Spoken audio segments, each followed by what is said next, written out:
Assalamualaikum warahmatullahi wabarakatuh. Salam sejahtera bagi kita semua.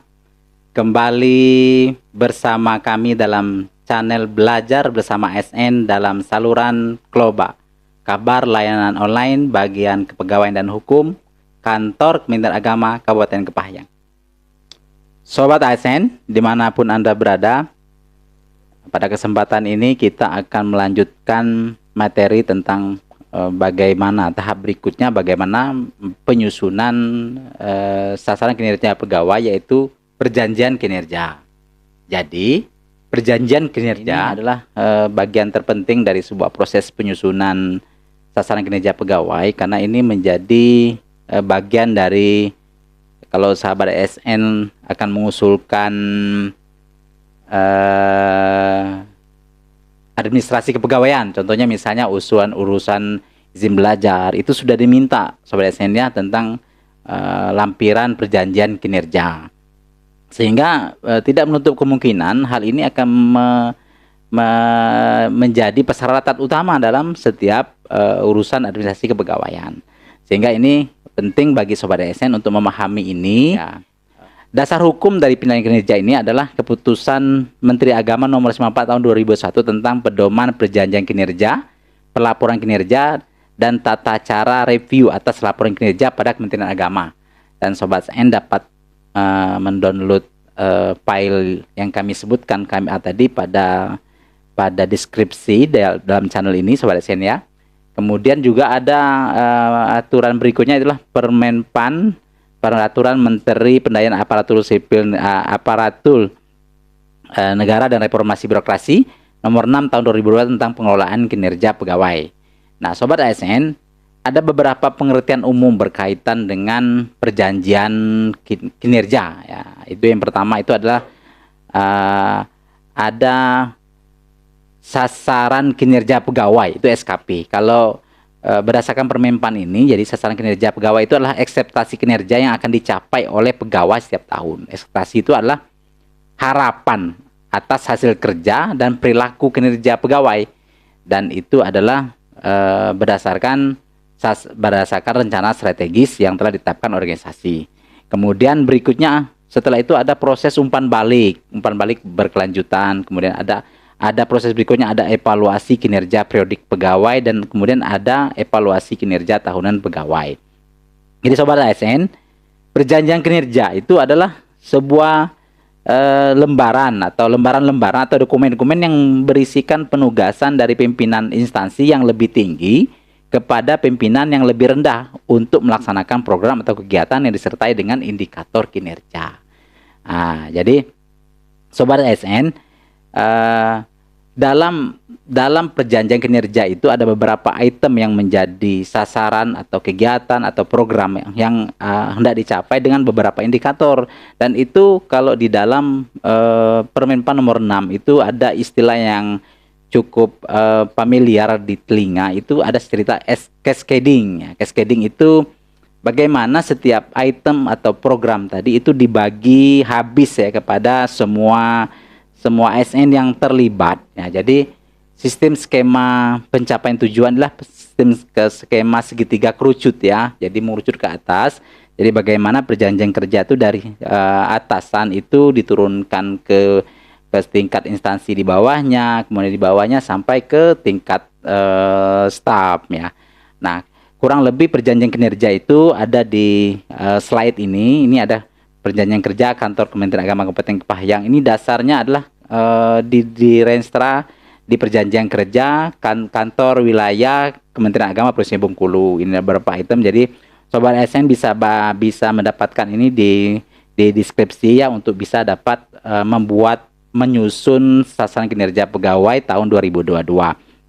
Ini ada beberapa item, ini ada 1, 2, 3, 4, 5, 6, 7, 8, 9, 13, ada 23, 37 item Sobat SN. 30, ada 40 item. Jadi yang terakhir adalah meningkatkan. Nah, ini ada 49 item ya. Ada 49 item. yang menjadi perjanjian kinerja Kantor Kementerian Agama Kabupaten Kepahyang. Jadi Sobat ASN bisa menyelaraskan pekerjaan Sobat ASN dengan kinerja ini. Dan untuk yang instansi madrasah sanawiyah dan madrasah aliyah punya perjanjian tersendiri kepada apa namanya itu yang telah ditetapkan itu pada saat akan membuatkan perjanjian kerja itu ada dialog kinerja untuk bisa diselaraskan. Kurang lebih begitu Sobat ASN tentang perjanjian kinerja, mudah-mudahan manfaat. Dan yang berikutnya itu adalah yang terpenting dari setelah proses kinerja ini ya, itu adalah manual indikator kinerja. Ini bagian satu kesatuan dari perjanjian kerja. Jadi perjanjian kerja itu itemnya, kemudian supaya itu bisa dicapai harus ada indikatornya Sobat ASN. Nah, indikator ini ya adalah ukuran keberhasilan kinerja yang dicapai oleh setiap PNS. Jadi pengertian secara umumnya artinya bahwa ada ukuran kualitatif, ada kuantitatif, ada kualitatif yang menggambarkan tingkat pencapaian suatu sasaran atau tujuan yang ditetapkan. Kemudian yang kedua ada sesuatu, ini indikator kinerja ini suatu yang dapat dihitung dan diukur serta digunakan untuk menilai tingkat kinerja. Nah, fungsi daripada indikator ini sendiri itulah menjelaskan apa, berapa, kapan ya program dilaksanakan. Jadi spesifikasinya seperti TOR ya,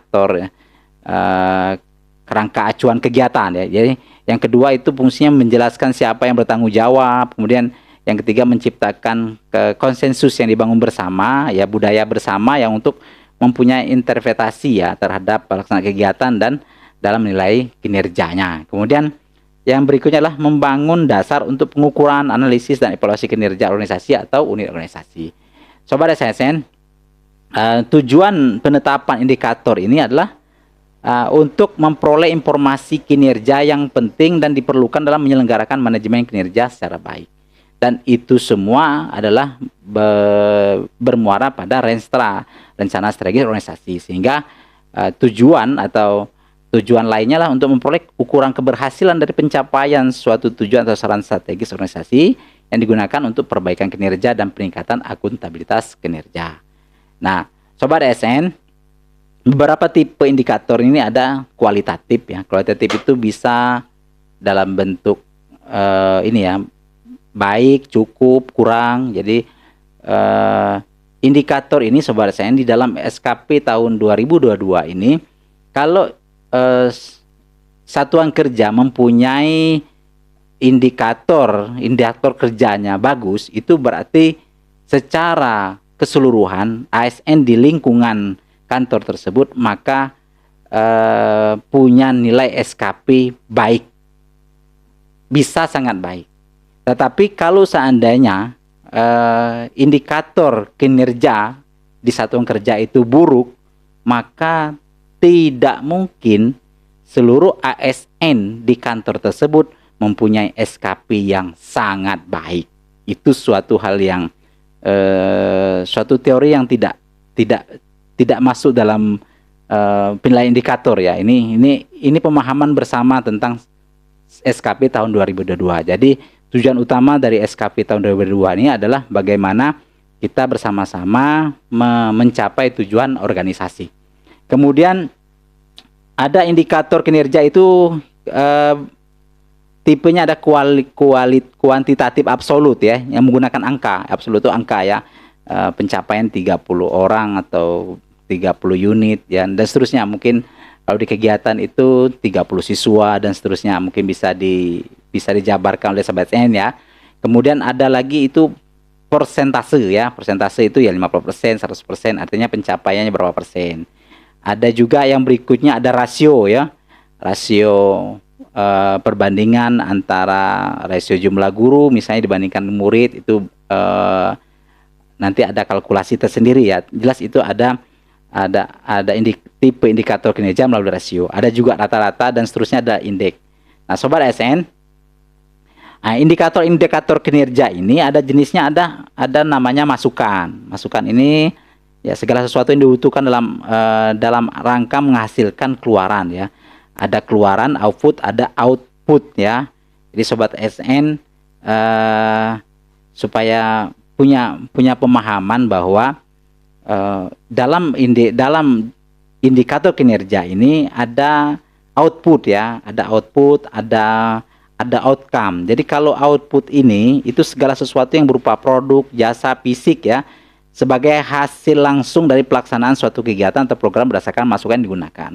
Contohnya sobat SN, kalau di sekolah itu target outputnya adalah siswa berprestasi.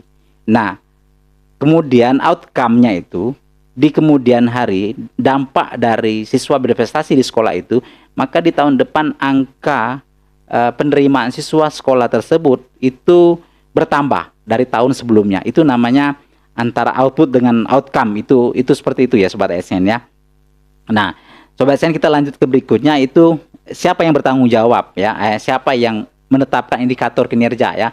Jadi kinerja utama itu ya yang punya kewenangan ya, setingkat kalau di Kementerian Agama ini adalah setingkat Kepala Unit Kerja Mandiri, Kepala Kantor Kementerian Agama Kabupaten Kepahyang. Jadi dia menetapkan indikator tersebut berdasarkan rencana strategis yang ada. Nah, jadi ini indikator kinerja utama ini menjadi satu kesatuan proses ya, dari untuk sebagai bentuk kesuksesan dari rencana bangunan jangka menengah, itu tercantum dalam Renstra, kemudian rencana indikator ini tercantum dalam rencana kerja tahunan, kemudian juga tercantum dalam perjanjian kinerja, dan tercantum juga dalam laporan kinerja. Mungkin seperti itu sobat SN kurang lebih tentang perjanjian kerja dan indikator kinerja. Mudah-mudahan materi ini bermanfaat. Kami sebagai pemateri mungkin banyak hal yang tidak dapat kami jelaskan karena keterbatasan kami. Kurang lebih silakan tunggu video kami berikutnya. Wassalamualaikum warahmatullahi wabarakatuh.